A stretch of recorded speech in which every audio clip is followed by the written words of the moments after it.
Hello and welcome back to Football Daily, where today we're giving you an excerpt of players who should change position. Let's get started. Goalkeeper Edison. We're cheating by leaving Edison in his normal position, but sorry, it's really hard to find an outfielder who belongs in goal. However, Edison is hardly a conventional keeper, building on the foundations laid by Manuel Neuer to become one of the most technically gifted stoppers in the game. A perfect example of Johan Cruyff's idea that the goalie is the first attacker and the striker is the first defender. That's no surprise, as the Brazilian played as a wing-back and centre-back in his teens at São Paulo, only moving between the sticks when he asked his mum to speak to the coach. Still, he retained skill with his feet and averaged around 7 long balls a game after switching to Benfica in 2015, where he won 2 titles. He made it 4 on the bounce after arriving in Manchester in 2017, and since Pep paid €40 million to bring him to England, Edison has missed just 2 of 83 available league games, winning 69 of those matches and conceding just 56 goals in that time. Now maintaining a career-high pass success of over 89%, he has added a Copa America medal to his cabinet, and bagged assists in both the League and Champions League in the 2018-19 campaign, thanks to his exceptional distribution. And just to show what could have been, Edison appeared in midfield in a charity game in the summer of 2019, playing alongside Gabi Jesus, Eder Militao and David Neres. Jesus got 1 goal, Edison scored 2. Right back, Adama Troy Ray.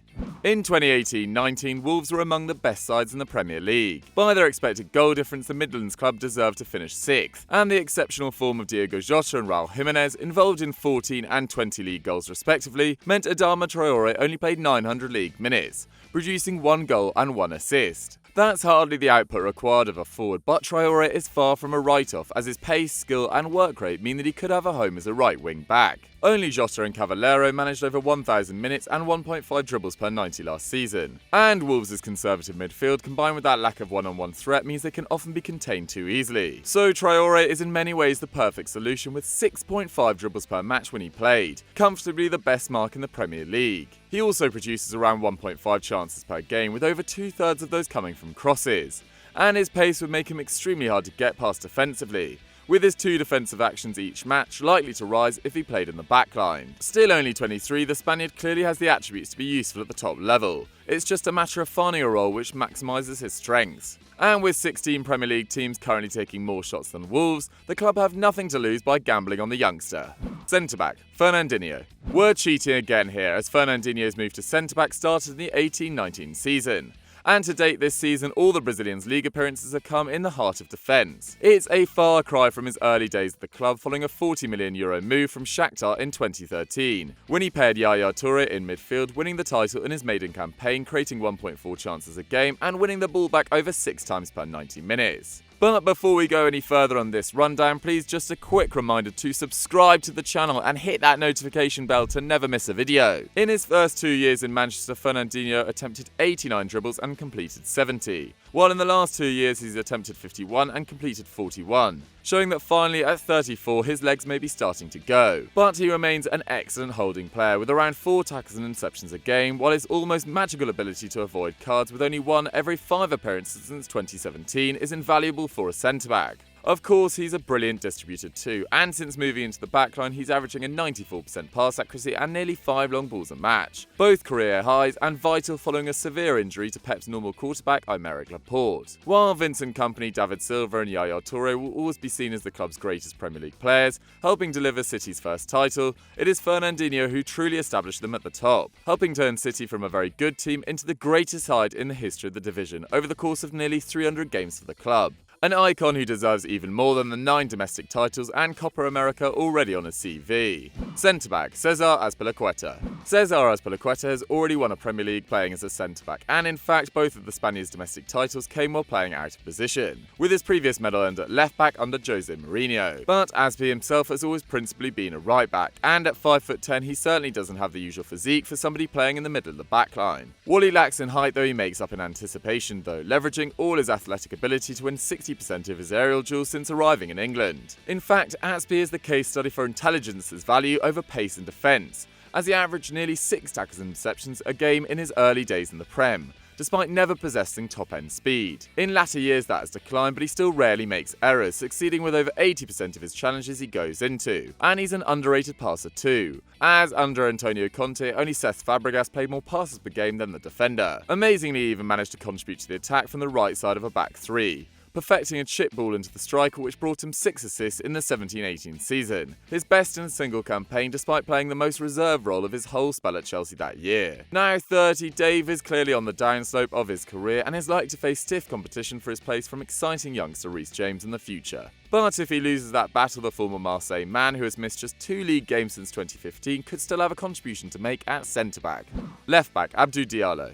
You'd expect a defender to be good at many things, but dribbling is seldom one of them. However, Frenchman Abdul Diallo, who is now at PSG following an excellent season with Borussia Dortmund, averaged 1.5 dribbles a match last year, and the same the year before, despite playing over half his minutes at the heart of defence. That makes the 23-year-old as good at beating his man as Leicester City's Ben Chilwell. And Diallo is unsurprisingly outstanding off the ball too, winning 90% of his tackles he attempted in his first 2 campaigns in the Bundesliga. While at Mainz he won the ball back nearly 5 times a match, and though that dropped to 2.5 once he arrived in Dortmund, he was beaten less often than every other BVB defender, showing that it was not his quality that dipped, but the amount of traffic he faced. The one tool missing from his kit is creative ability, with just under 1 chance created per 90 last year. But with 5 accurate long balls a game in 18-19 and a better accuracy than Leo Bonucci, it's possible that he could add incisiveness to his attacking play if given a run on the flank. Given his unusual qualities, it would be a shame if Diallo ended up simply a very good conventional centre-back, so it's fortunate that he's now playing under Thomas Tuchel, whose open attacking style will see Diallo's mobility and press resistance tested to the limit. Central midfield, Fabian Shah. We considered slotting Aaron Wan-Bissaka in at DM, but at this point everyone knows the virtues of United's flying right back. So instead we plumped for Newcastle defender Fabian Shah, who joined the Magpies for £3 million in 2018 after he was relegated from La Liga with Deportivo La Coruña. In that time, the 27-year-old has earned a reputation as one of the best centre-backs outside the top 6, but in many ways his skills suit a holding midfield role better. Most centre-backs are not called upon to make many defensive actions, as that increases the chances of penalties and red cards. But the Swiss completes 5.5 tackles and interceptions per 90, the same as Idrissa Gueye at PSG. His passing is also better than his time in the Northeast would suggest, with his 72% accuracy in England way down on the figure of 80% he put up in Spain and Germany. On the other hand, he lacks the aerial presence traditionally required in the heart of the backline, with 75 headers won and 74 lost since he arrived at St James's Park, putting him at 50% success rate, compared to 66% enjoyed by Jamal Lascelles, another reason to move him further upfield. Meanwhile, current Newcastle DM Isaac Hayden has 2 red cards in his last 32 league appearances, making an upgrade more necessary than ever. With his combination of steel and silk, Shah could give the Toon the midfield base needed to scrape survival in a brutal relegation battle. Centre mid, Trent Alexander-Arnold. For all the moaning about how good football used to be, the technical requirements in every position are now uniformly high, and so almost every top side has a fullback who fans claim is good enough to play in midfield. But Liverpool fans might just be right, with Trent Alexander-Arnold having received his playing education in the middle of the park, only moving to the flank in his mid-teens. Since doing so, the young defender has become one of the best in his position, winning the Champions League and becoming a regular in the England setup before he left his teams. But Alexander-Arnold's interpretation of the fullback role is unusual. While he's certainly not bad defensively, winning possession roughly 3.5 times a game, he excels with the ball, leading Liverpool in chances created in last season's UCL and ranking 3rd in the league, finishing as the top assister for the Reds in both competitions. But it wasn't just whipped crosses leaving Alexander-Arnold's boot, with only Alisson, Van Dijk and Henderson playing more long balls than his 4.3 per game, and he got on the ball as much as Fabinho and Naby Keita, with over 50 passes per match, a central role for somebody theoretically stationed out wide. With his range of distribution, mobility and defensive awareness, Alexander-Arnold has all the qualities to succeed in midfield, and if Pep Guardiola was his coach, he'd already be playing there. Perhaps following the emergence of Aaron Wan-Bissaka, Alexander-Arnold will get a shot at the heart of things for his country. Right wing, Marcello. With Dani Alves returning to Brazil with Sao Paulo in the summer of 2019 and immediately slotting into midfield, Marcello may well look to his countrymen and see a possible future for himself. The Real Madrid man is now 31, and while he has been an underrated defender for much of his time in Spain, it's the final third where he made his name, bagging 69 assists and 30 goals in the league and Champions League over the last decade. It's hard to find a skill that Marcello hasn't excelled at, hitting peaks of 7.5 tackles and interceptions, 3.4 dribbles, and 2.3 key passes per 90 at various stages of his career. However, he now wins possession only around 2 times a game, but continues to beat his man nearly twice a game with 66% success. While his rate of 0.3 expected assists per 90 puts him level with Toni Kroos, who takes set pieces, and Gareth Bale, who does nothing but attack. If he was stationed on the wing, these numbers could even tick up, while his experience playing fullback would offer more protection to the man behind him, and his fading mobility would be less of a problem in defence, an issue given that Real Madrid at the time of writing have only the 9th best rearguard in La Liga according to expected goals against. With Mendy, Reguilon and Hakimi all on the books, Los Merengues can afford to let Marcello enjoy his final years at the top, and they could find both attack and defence improved in the process. Cam, Sebastian Hala. Scoring goals may be the most valuable skill in football, but strikers arguably do less on the field than anyone else. Last year, Bobby Firmino was the most involved forward in build-up play, contributing 39 passes a game, while Jamie Vardy, at the opposite end of the spectrum, completed just 14. So Sebastian Hala is unusual, a big target man with feet good enough to play deeper, and a strong finisher who passes like a number 10. Though the Frenchman has reached double figures in 4 of his last 5 seasons, it's Hala's creativity which makes him special, with 1.6 key passes each match in 18-19.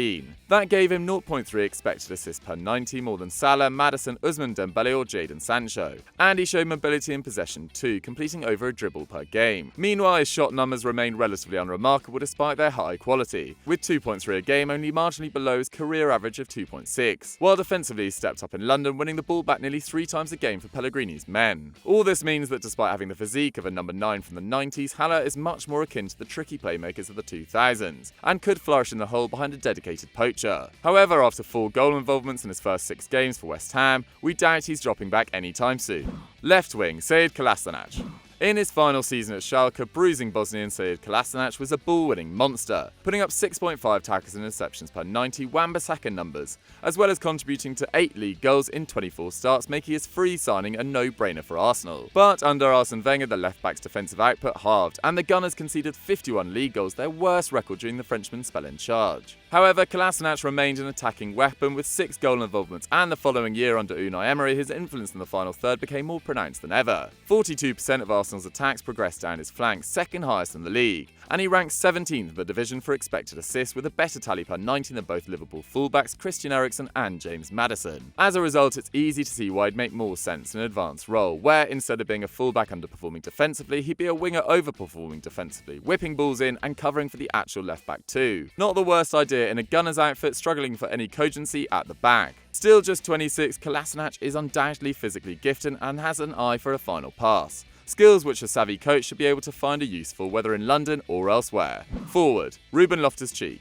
Despite coming up as a midfielder, Ruben Loftus-Cheek has rarely shown an aptitude for the normal skills needed in the middle of the park. Not a high-volume passer with about 35 passes a game during his year at Crystal Palace, nor a strong defender with just 2 tackles and interceptions that season, he's unlikely to displace Jorginho, Kovacic or Kante in the Chelsea engine room. He's also not much of a creator, with just 4 expected assists across his last 48 Premier League appearances. But fortunately, the Englishman has much more valuable abilities, dribbling through the final third and getting good opportunities in the box. Across his entire career in the top flight, Loftus-Cheek has completed around 3.5 dribbles per appearance, ranking 2nd in the Prem last year behind Hazard, and has taken roughly 2.6 shots, with 2/3 of those coming from inside the area. That gave him 0.4 expected goals and assists per 90 in 18-19. And across the board, the 23-year-old stat look almost identical to those of Borussia Mönchengladbach's Marcus Thuram, a former winger who has moved into the centre since switching from Guingamp. The transition has seen Thuram register 4 goal involvements in his first 6 in Germany, and his expected goals per 90 climbed from 0.46 to 0.88. If Loftus-Cheek could do the same, Chelsea could find themselves with not 1 but 2 of the best homegrown strikers in the league. So guys, what did you guys think about XI? Can you see any of these position changes happening? Let me know in the comments down below. Also give us ideas on what you guys want to see us cover next. We're always willing for your suggestions, and don't forget to like the video, subscribe to the channel, and I'll see you next time.